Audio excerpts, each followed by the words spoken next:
Kajian Kitab.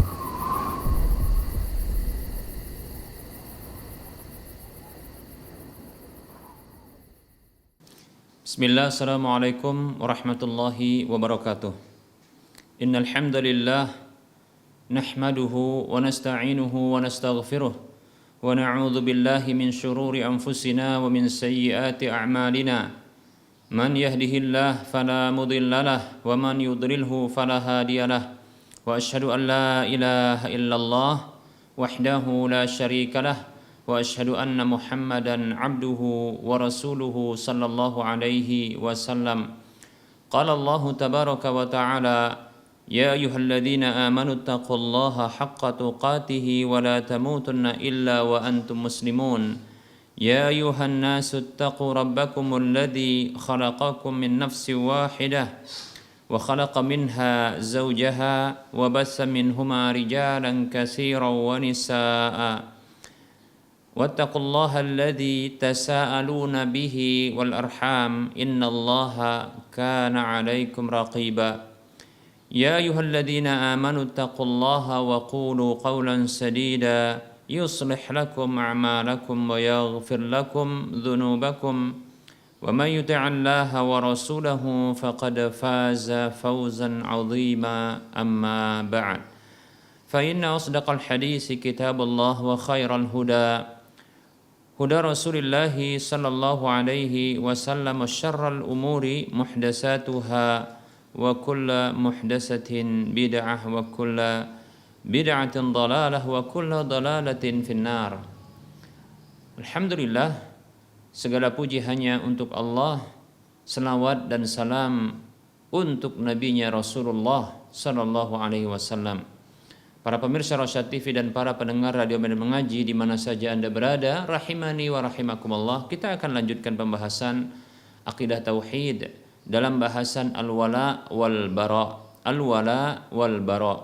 Kembali kita ulangi definisi al-wala dan definisi al-bara. Maksud dari al-wala yang maknanya secara bahasa Indonesia adalah loyalitas, yaitu memberikan loyalitas, kecintaan kepada orang-orang beriman, orang-orang Islam, berkasih sayang dengan mereka, saling membantu dan tolong-menolong sesama mereka, sekaligus berlaku tulus untuk memberikan nasihat kepada mereka disebabkan karena keimanan yang ada pada hati mereka dan ketaatan mereka kepada Allah Subhanahu wa taala. Ini disebut dengan al-wala. Kemudian al-bara maknanya secara bahasa Indonesia artinya adalah berlepas diri atau kebencian.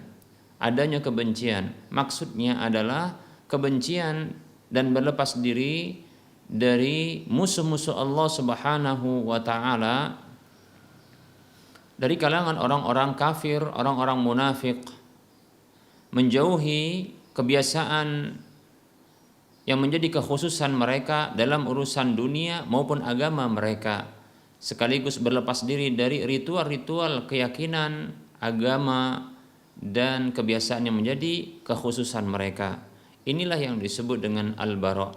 Baik para muslim rahimani wa rahimakumullah, setelah kita menyebutkan hukum tentang al-wala dan al-bara, berloyalitas dan berlepas diri, begitu juga bentuk-bentuk dari masing-masing keduanya, maka kita mencoba untuk menjelaskan sebahagian hal-hal yang tidak termasuk ke dalam bentuk loyalitas yang diharamkan kepada orang kafir dan yang boleh bahkan atau dianjurkan untuk berinteraksi dengan orang-orang kafir. Nah, berikut ini kita akan sebutkan apa saja yang dibolehkan atau yang wajib untuk kita berinteraksi dengan orang-orang kafir yang tidak termasuk ke dalam bentuk loyalitas yang diharamkan. Baik, sebelum kita menjelaskan hal tersebut, ada baiknya kita mengenal macam ragam orang-orang kafir yang disebutkan secara implisit atau eksplisit ya di dalam Al-Qur'an. Baik sesungguhnya orang-orang kafir itu terbagi menjadi 4 macam. Yang pertama adalah al-mu'ahadun, ya, al-mu'ahad, al-kufar al-mu'ahadun, ya. Siapakah mereka itu? Yaitu orang-orang kafir yang tinggal di negeri-negeri mereka. Dan terjadi antara orang-orang kafir tersebut dengan orang-orang muslim, ya, perdamaian, perjanjian, genjatan senjata. Ini seperti pernah terjadi antara Nabi dan kaum muslimin dengan orang-orang kafir Quraisy ketika terjadi perjanjian Hudaybiyah. Begitu juga yaitu orang-orang kafir yang tinggal di negeri-negeri kafir di zaman kita saat ini, yang antara kita dengan mereka, antara kita kaum muslimin dengan mereka orang-orang kafir tersebut, ya. Di sini ada perjanjian, ya, seperti perjanjian tidak menyerang, perjanjian untuk menjaga keamanan, perjanjian, ya, untuk melakukan hubungan-hubungan demikian. Maka boleh orang-orang muslim, orang-orang beriman untuk mengadakan, ya, perdamaian dengan orang-orang kafir tersebut, ya, dan meninggalkan, ya, peperangan dengan mereka, yaitu melakukan genjatan senjata. Nah, tentunya hal ini bila ada maslahat yang besar yang didapatkan oleh orang-orang muslim tentunya. Mungkin dalam kondisi ketika umat Islam, ya, sedang melakukan perbaikan dalam negeri, umat Islam sedang membangun negeri, umat Islam dalam kondisi lemah dan seterusnya. Yang jelas, ya, bila ada maslahat besar bagi kaum muslimin untuk melakukan perjanjian, genjatan senjata atau perdamaian, maka ini dibolehkan, bahkan bisa jadi ini disyariatkan. Berdasarkan firman Allah Subhanahu wa taala di dalam surah Al-Anfal ayat 61, Allah Subhanahu wa taala berfirman, a'udzu billahi minasyaitonir rajim, wa in janahu lis-salmi fajnah laha wa tawakkal 'ala Allah innahu huwas samiul alim. Allah berfirman yang artinya, apabila mereka, yaitu orang-orang kafir tersebut, itu condong untuk melakukan perdamaian, maka, ya, condonglah untuk melakukan perdamaian tersebut, ya, dan bertawakallah kepada Allah. Artinya apabila orang-orang kafir tersebut menawarkan perdamaian, menawarkan genjatan senjata, ya, tidak berperang, ya, dalam jangka waktu yang telah disepakati atau yang akan disepakati, ya, maka terimalah, ya, tawaran genjatan senjata tersebut atau perdamaian tersebut dan bertawakallah kepada Allah, innahu huwas samiul alim, sesungguhnya dia, Allah itu adalah zat yang maha mendengar lagi maha mengetahui. Di sini lewat ayat ini Allah Subhanahu wa taala memerintahkan nabinya Muhammad sallallahu alaihi wasallam yang ketika itu menjadi pemimpin kaum muslimin untuk menerima tawaran orang-orang kafir untuk melakukan genjatan senjata, perdamaian, tidak melakukan perang. Demikian para muslim rahimani wa rahimakumullah. Dan ini tentunya berlaku juga bagi negara-negara kaum muslimin yang mereka mendapatkan tawaran perdamaian, tawaran genjatan senjata, tawaran untuk tidak berperang, ya, sesama, ya, negara yang ada di kawasan tersebut, ya, maka ini tidak masalah, ya. Bahkan ini termasuk yang disyariatkan, ya. Nah, tentunya bila ini membawa maslahat yang besar bagi kaum muslimin. Baik para muslim rahimani wa rahimakumullah, ini adalah jenis pertama dari orang kafir, ya, yaitu al-mu'ahadun. Berikutnya yang kedua adalah adzimiyun atau disebut juga dengan ahlu zimmah. Siapakah mereka ini? Mereka ini adalah orang-orang kafir yang mereka tinggal dan berlindung di negeri-negeri kaum muslimin. Ya, jadi mereka adalah orang-orang kafir yang tinggal di negeri kaum muslimin, atau mereka adalah negeri kafir yang berlindung kepada negeri kaum muslimin. Mereka tinggal di tempat mereka, tapi wilayah tersebut itu telah menginduk kepada negeri kaum muslimin. Ya, wilayah mereka, wilayah orang kafir ini telah berlindung, ya, menginduk kepada negeri kaum muslimin. Demikian. Dan orang-orang kaum muslimin itu melakukan perdamaian dengan mereka dengan cara, ya, mereka orang-orang kafir tersebut, ya, membayar upeti atau jizyah, ya, jizyah kepada, ya, pemerintah kaum muslimin. Apa itu jizyah? Jizyah adalah harta, sejumlah harta yang dibebankan kepada orang-orang kafir untuk membayarnya kepada negeri kaum muslimin yang mereka menginduk atau tinggal di negeri kaum muslimin, itu sebagai bentuk kompensasi atas penjagaan, pemeliharaan, ya, serta pengayoman negeri kaum muslimin terhadap mereka, ya, terhadap keselamatan mereka, terhadap harta mereka, ya, terhadap, ya, pelaksanaan urusan-urusan mereka. Demikian. Sehingga para muslim rahimani rahimakumullah, apabila negeri kafir tersebut yang menginduk atau orang-orang kafir tersebut yang tinggal di negeri kaum muslimin, maka mereka berlindung di dalam hukum umat Islam. Sekaligus mereka, ya, menjadi bagian dari umat Islam, ya, yaitu kita katakan rakyat atau masyarakat umat Islam. Hanya saja masih mereka beragama dengan agama mereka, seperti itu. Maka siapa saja menjadi musuh mereka dari pribadi maupun lembaga ataupun kita katakan sebuah negara, maka itu menjadi musuh bagi kaum muslimin. Wajib bagi pemerintah kaum muslimin, negeri kaum muslimin membela mereka, ya, menjaga mereka, menjaga keselamatan mereka, menjaga harta mereka dan seterusnya. Demikian. Nah, itulah kompensasi, ya, dari jizyah atau upeti yang mereka bayarkan. Demikian para muslim rahimani wa rahimakumullah. Nah, oleh karenanya dibolehkan, ya, bagi pemerintah kaum muslimin, ya, yang terarah kepada orang kafir yang ada tinggal di negeri kaum muslimin, ya, atau di negeri-negeri kaum muslimin yang diberlakukan hukum Islam di sana namun mereka menginduk, ya. Seterusnya mereka tinggal di negeri-negeri kaum muslimin, ya. Seperti itu.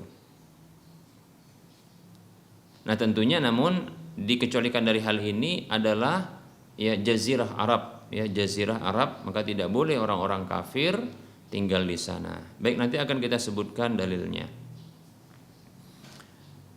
Mana dalil yang menunjukkan bahwasanya, ya, ahlu zimmah, yaitu orang-orang kafir yang mereka tinggal di negeri kaum muslimin atau orang-orang kafir yang mereka menginduk kepada negeri kaum muslimin, berhukum dengan hukum Islam dan mereka mendapatkan perlindungan, pembelaan, pengayoman dari negeri kaum muslimin, ya, atas harta mereka, keselamatan mereka, anak keturunan mereka dan seterusnya, ya, dan itu dengan pembayaran jizyah sebagai kompensasinya. Demikian para muslim rahimani wa rahmakumullah. Allah berfirman dalam surah At-Taubah ayat 29. Allah mengatakan, a'udzu billahi minasyaitonir rajim. Qatilul ladzina la yu'minuna billahi wala bil yaumil akhir wala yuharrimuna ma harramallahu wa rasuluhu wala yadinuna dinal haqqi minal ladzina utul kitaba hatta yu'tul jizyata ayyadi wa hum saghirun. Allah Subhanahu wa taala berfirman, perangilah orang-orang kafir tentunya yang tidak beriman kepada Allah dan hari akhir dan tidak mengharamkan apa yang telah diharamkan oleh Allah dan Rasul-Nya dan tidak beragama dengan agama yang benar dari kalangan orang-orang ahlul kitab, orang yang diberikan Alkitab, yaitu orang Yahudi dan Nasrani, sampai mereka menyerahkan atau membayar jizyah, ya, upeti, ya, dari tangan mereka dalam kondisi mereka, ya, tertunduk. Demikian, ya, yaitu tunduk patuh kepada pemerintah kaum muslimin, hukum-hukum yang diberlakukan di negeri kaum muslimin. Demikian para muslim rahimani wa rahimakumullah, ya. Baik, para muslim rahimani wa rahimakumullah, barangkali di antara orang-orang kafir ada yang mereka komentar, atau ada orang-orang muslim yang tak paham mereka komentar. Mengapa orang-orang Islam atau agama kita, ya, Allah Subhanahu wa taala menetapkan dalam agama kita pembayaran, ya, upeti dari orang kafir ahlul kitab kepada kaum muslimin, ya. Demikian. Ketika ditawarkan masuk Islam, kan mereka tidak boleh dipaksa. Kata Allah Subhanahu wa taala dalam surah Al-Baqarah, yaitu ayat 256, Allah mengatakan, ya, la ikraha fid din, tidak ada paksaan dalam agama. Betul, ya, kita katakan memang, ya, kaum muslimin, ya, orang-orang Islam diajarkan, ya, ketika berinteraksi dengan orang-orang kafir adalah menawarkan Islam terlebih dahulu, ya. Perintah untuk perang di sini bukanlah spontanitas, yaitu menyerang orang-orang kafir, menyerang, ya, orang-orang yang tidak beriman. Bukan itu maksudnya, ya.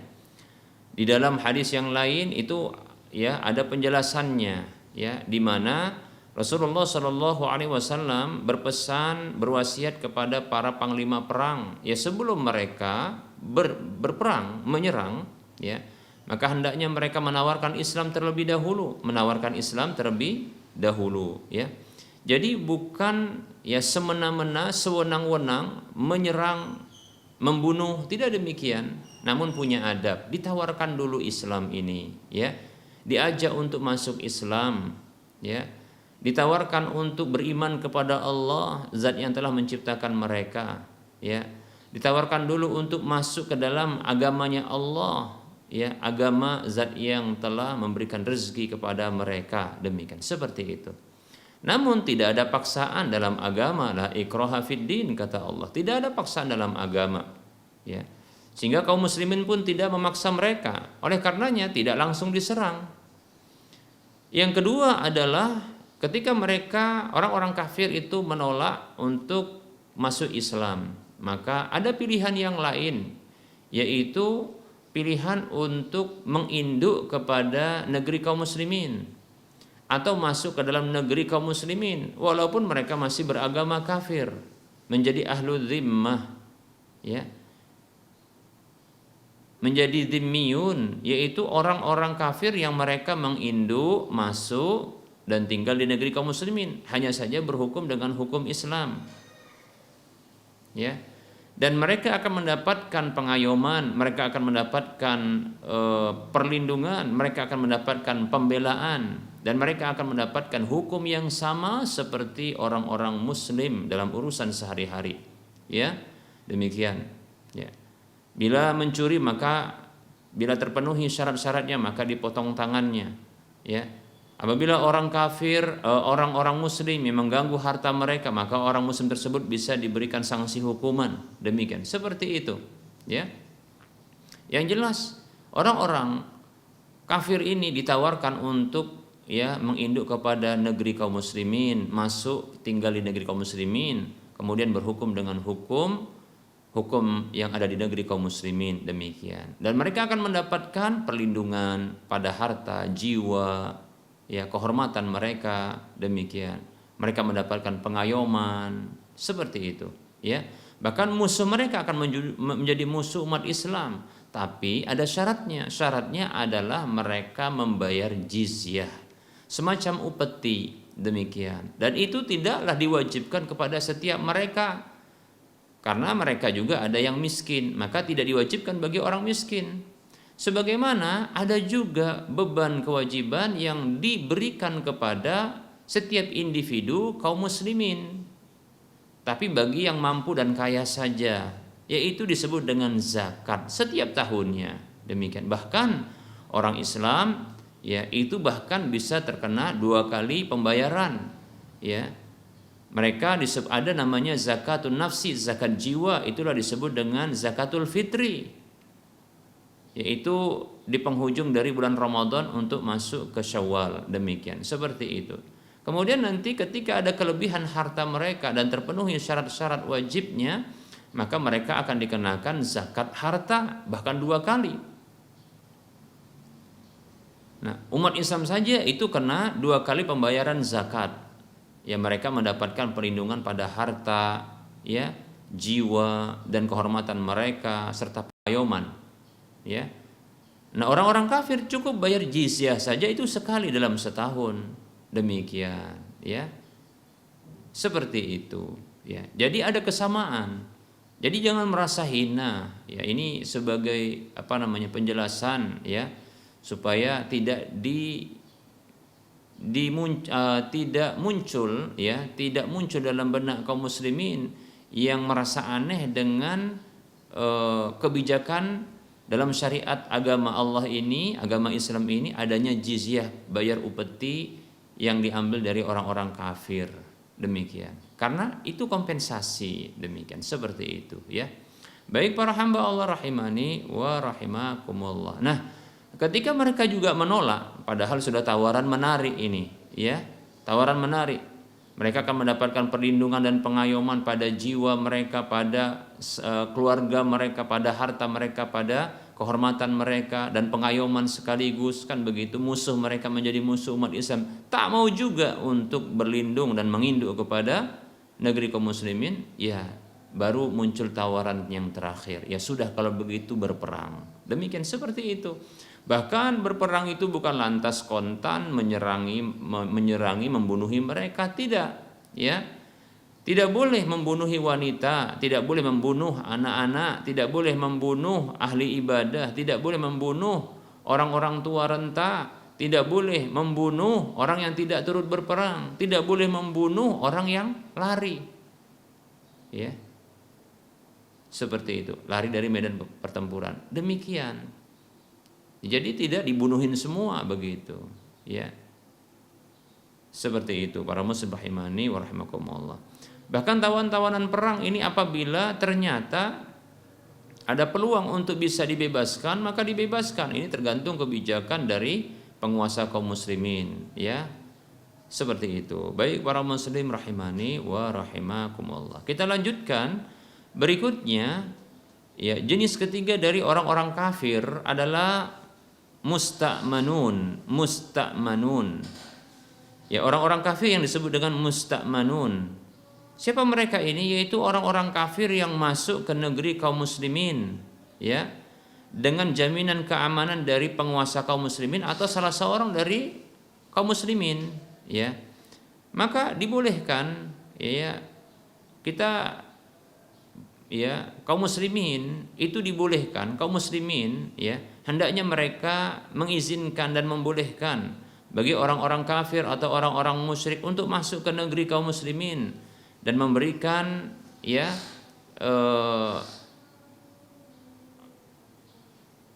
domisili tinggal di negeri kaum muslimin, tapi dalam waktu yang terbatas tentunya, baik itu untuk urusan dunia mereka, ya, atau kekerabatan mereka, seperti contohnya ada kerabat mereka di negeri tersebut, di negeri kaum muslimin, atau untuk urusan dunia seperti perdagangan atau pekerjaan, atau mungkin kaum muslimin itu mempekerjakan orang-orang kafir untuk diambil ilmu dan keahlian mereka, demikian. Tapi dengan syarat, ya, dipastikan aman, ya, dari keburukan dan kemudaratan yang mereka miliki terhadap kaum muslimin, demikian, seperti itu, ya. Nah, pemberian jaminan keamanan ini disebut juga dalam istilah kita dengan visa, ya, visa masuk, begitu, ya. Itu jaminan keamanan. Kalau ada orang kafir yang punya visa masuk, maka sesungguhnya ada jaminan keamanan dari negeri kaum muslimin. Nah, seperti itu, ya. Apa fungsinya? Fungsinya karena ini ada peluang besar mereka akan melihat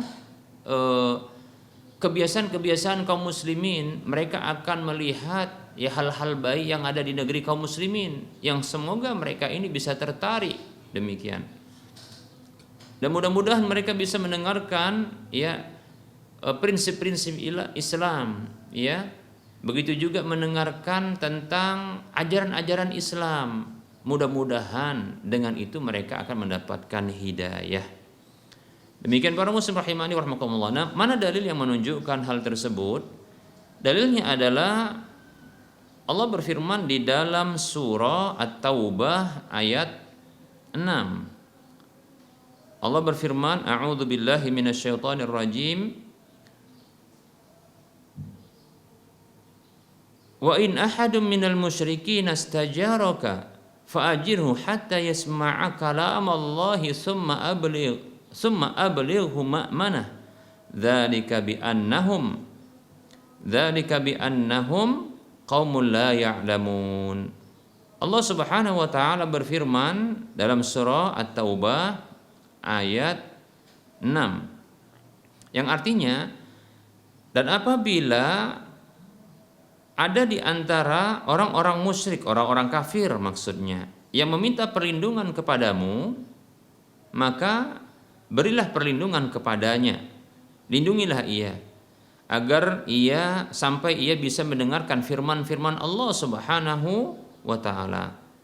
Kemudian hantarkanlah ia kepada tempat yang aman. Yang demikian itu dikarenakan sesungguhnya mereka kaum yang tak tahu, orang yang mereka tidak mengetahui. Demikian para muslim rahimani wa rahimakumullah. Hanya saja dikecualikan wilayah tempat aman tersebut yang tidak boleh diberikan perlindungan kepada mereka atau tidak boleh dihantarkan mereka ke tempat tersebut adalah Jazirah Arab. Tidak boleh bagi mereka untuk masuk ke negeri Jazirah Arab tersebut kecuali kalau ada keperluan, ya. Dan tidak boleh mereka itu tinggal, orang-orang kafir tinggal di sana, berdomisili di sana. Mengapa demikian? Karena ada sabda Nabi SAW ketika beliau hendak wafat, ketika beliau bersabda menjelang wafat beliau. Nabi SAW bersabda, akhrijul musyrikina min jaziratil Arab. Keluarkanlah orang-orang musyrik, orang-orang kafir maksudnya, dari jazirah Arab. Hadis riwayat Bukhari dan Muslim. Begitu juga ada sabda Nabi SAW, la yutrok bijaziratil Arabi dinani, ya. Janganlah dibiarkan ada dua agama di jazirah Arab. Begitu kata Nabi SAW, ya. Namun apabila ada kebutuhan, ada keperluan, ada hajah yang mengharuskan mereka itu untuk masuk ke negeri Arab atau ke jazirah Arab tersebut, ya. Seperti contohnya, ya, mereka untuk bekerja dalam jangka waktu tertentu yang nantinya diserap ilmu mereka itu, ya, kemudian mereka berakhir masa perjanjian dengan mereka, lalu mereka kembali ke negeri mereka, maka ini dibolehkan. Ini contoh saja, ya.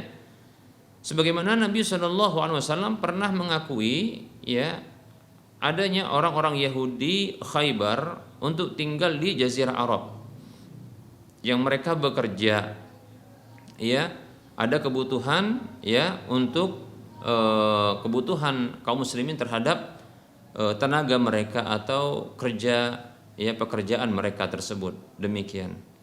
Nah, kemudian Umar radhiyallahu an, ya,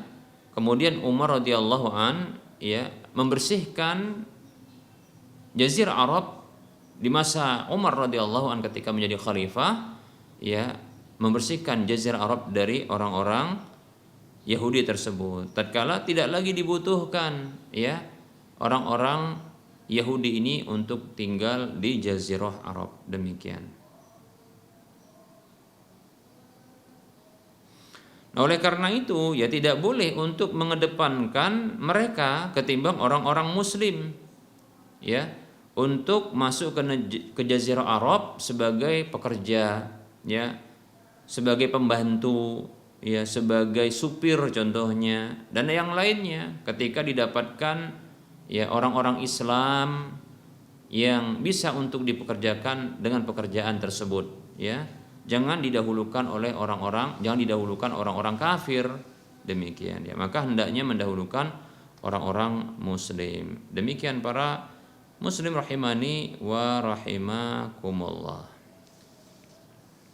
Baik, kita akan sebutkan berikutnya adalah ya jenis yang terakhir dari orang-orang kafir, yaitu orang-orang ya kafir harbiyun.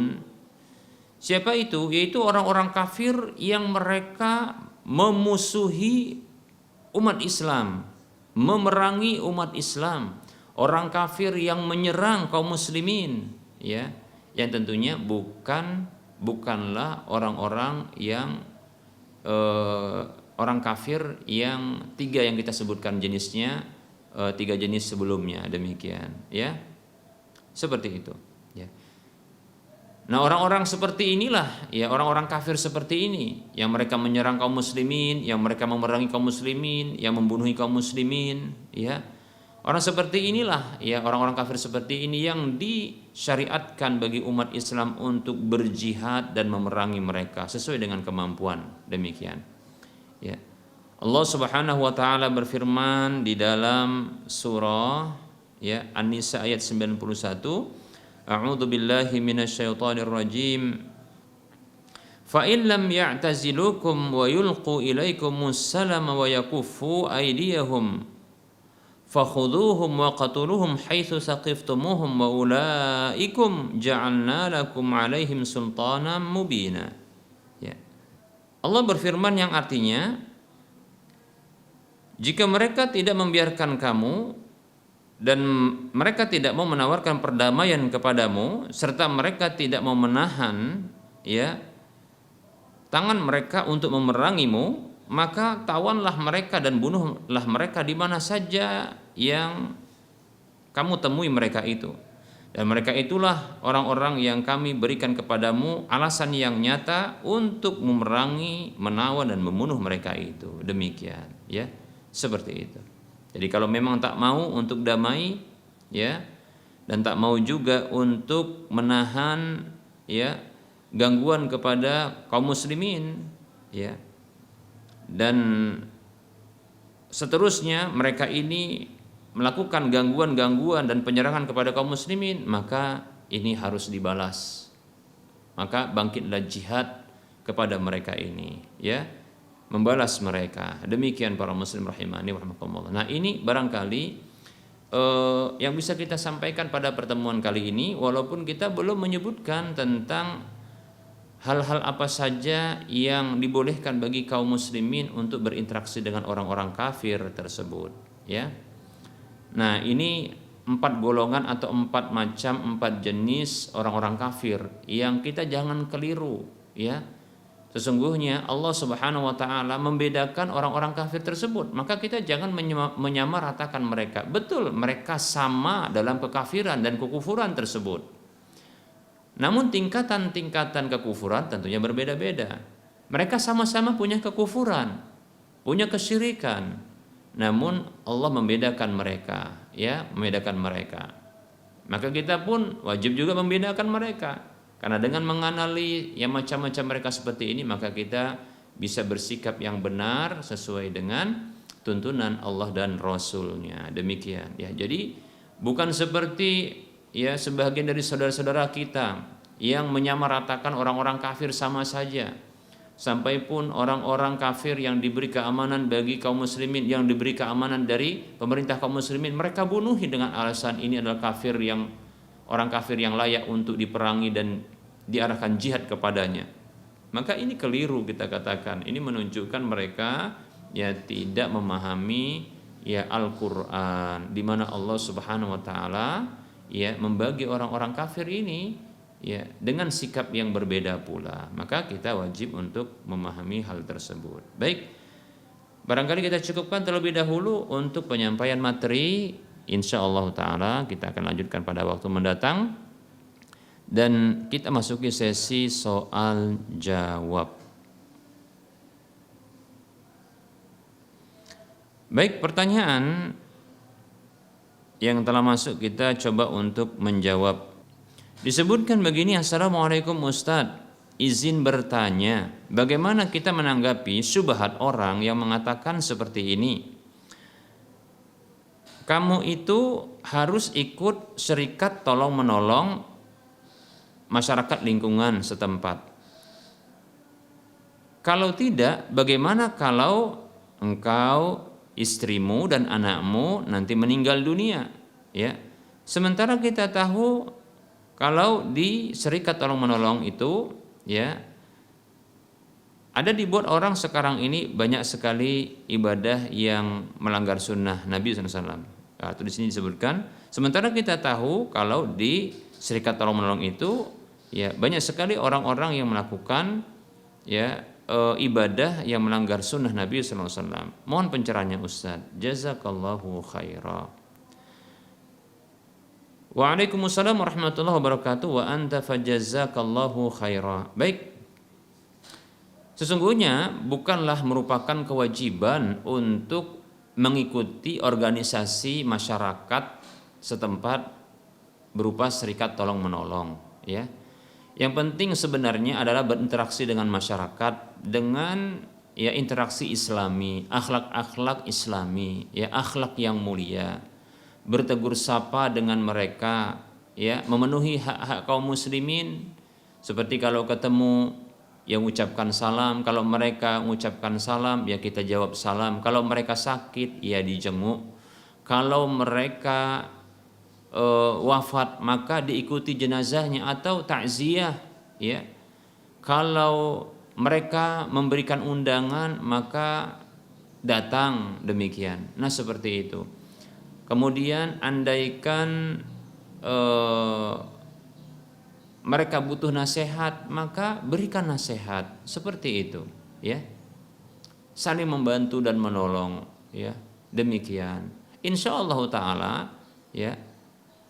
Hak-hak sesama muslim ini apabila diperhatikan, ya, maka insyaallah taala ini akan berakibat baik, demikian. Tak pun masuk ke serikat tolong menolong organisasi masyarakat tersebut, insyaallah taala, ya, kewajiban bagi seorang muslim adalah ketika ditemukan wafat maka wajib bagi kaum muslimin yang lainnya untuk menyelenggarakan jenazahnya, memandikannya, mengkafaninya, mensolatkannya dan menguburkannya, begitu. Jangan khawatir, demikian. Yang penting berlaku baik saja kepada mereka, demikian, seperti itu, ya. Andaikan pun nanti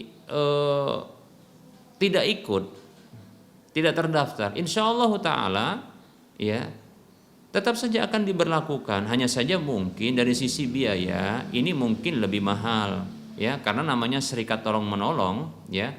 Ini adalah bentuk, ya, perkumpulan beberapa kelompok kaum muslimin, ya, untuk menyetorkan dana yang nanti dana ini digunakan untuk, ya, saling membantu urusan, ya, kemalangan terkait dengan kematian, seperti itu, ya.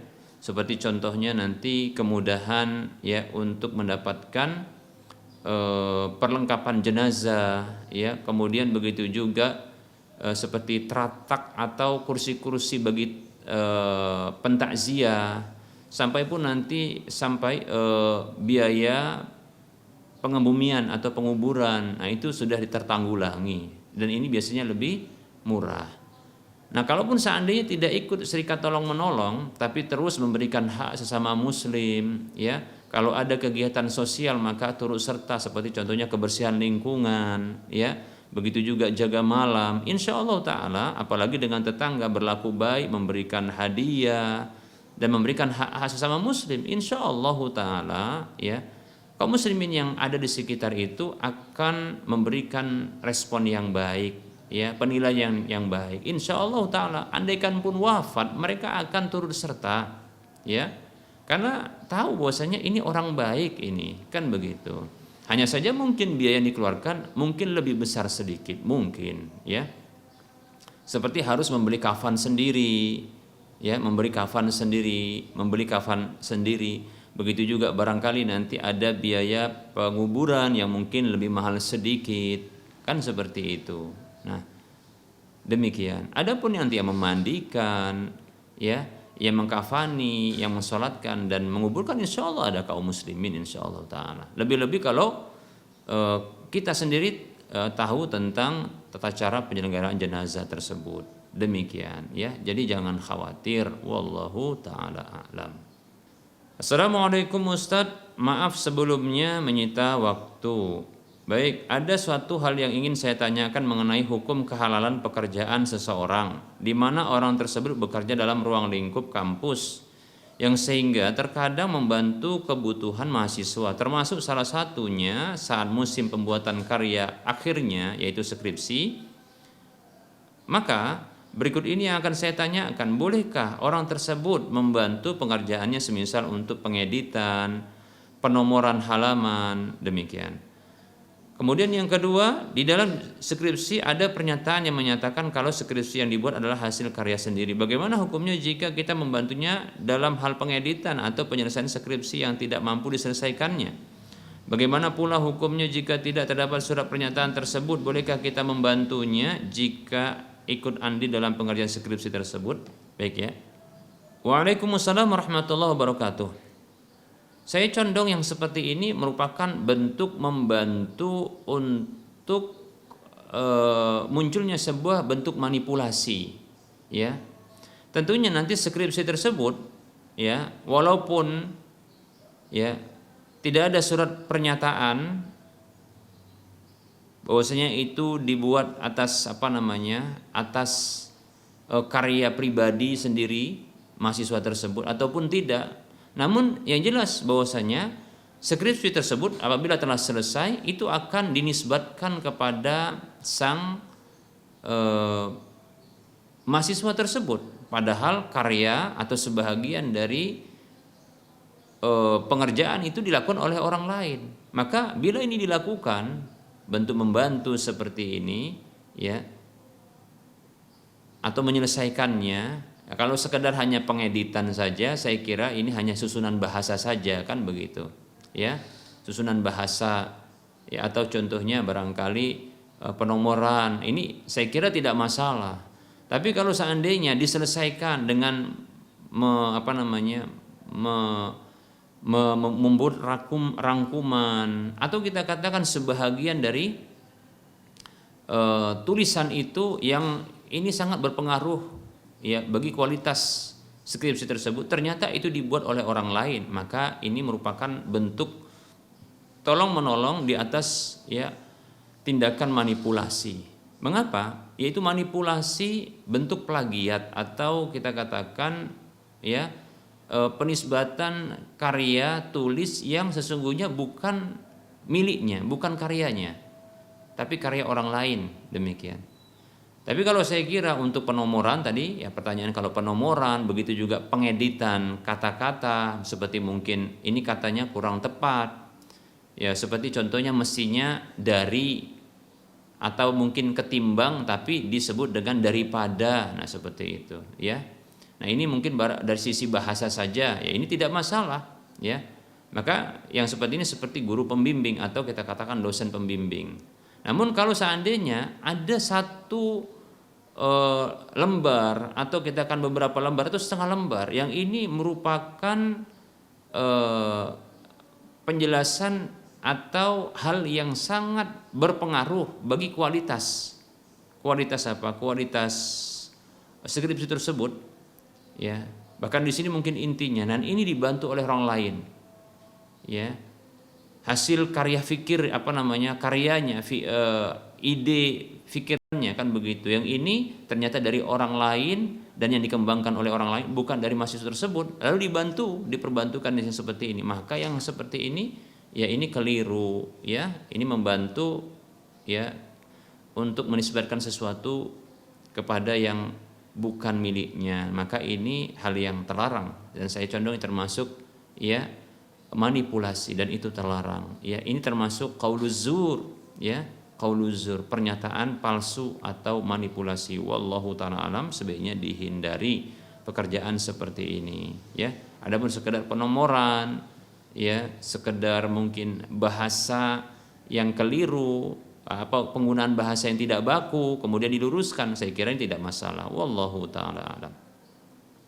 Baik, ada pertanyaan. Assalamualaikum warahmatullahi wabarakatuh. Ustaz, saya ingin bertanya, jika tanpa memegang mushaf Al-Quran, apakah dihitung khatam jika membacanya dari Al-Quran yang ada di handphone atau aplikasi Al-Quran. Ya, syukran Ustadz, jazakallahu khairan. Waalaikumsalam warahmatullahi wabarakatuh. Afan wa anta fajazakallahu khaira. Ya, membaca Al-Quran dan menamatkan bacaan Al-Quran, ya, ini sesungguhnya dinyatakan khatam dan tamat baca tersebut tidaklah mesti dari mushaf. Bisa juga seseorang barangkali yang dia menghafal dia membaca dari hafalannya, ya, dia menyelesaikan bacaan Al-Quran dari hafalannya, atau dari aplikasi Al-Quran yang ada di handphonenya, dan seterusnya barangkali yang terdapat tulisan-tulisan Al-Quran. Maka wallahu ta'ala alam, tetap saja ini dikatakan khatam Quran. Ya, dia telah menyelesaikan bacaan Al-Quran, demikian. Ya, jadi bukanlah harus ya dari mushaf Quran. Namun kita katakan berinteraksi dengan mushaf Quran, maka ini tentunya berbeda berinteraksi dengan ya HP yang di dalamnya ada Al-Quran, demikian ya. Wallahu ta'ala alam, secara khusus ada syariat untuk bersentuhan dengan mushaf Quran, yaitu dalam kondisi suci, ya. Dan bahkan juga dalam membaca Al-Quran ada anjuran untuk juga bersuci, demikian ya. Kata Nabi SAW, la yamassul Qur'ana illa tahirun, ya, tidaklah menyentuh Al-Quran itu kecuali orang yang suci, demikian. Wallahu ta'ala a'lam. Baik para hamba Allah rahimani rahimakumullah, para pemirsa Rosyad TV di mana saja Anda berada, waktu sholat duhur untuk wilayah Medan dan sekitarnya hampir dekat. Jadi kita tutup saja, kita cukupkan untuk pertemuan kita pada kali ini.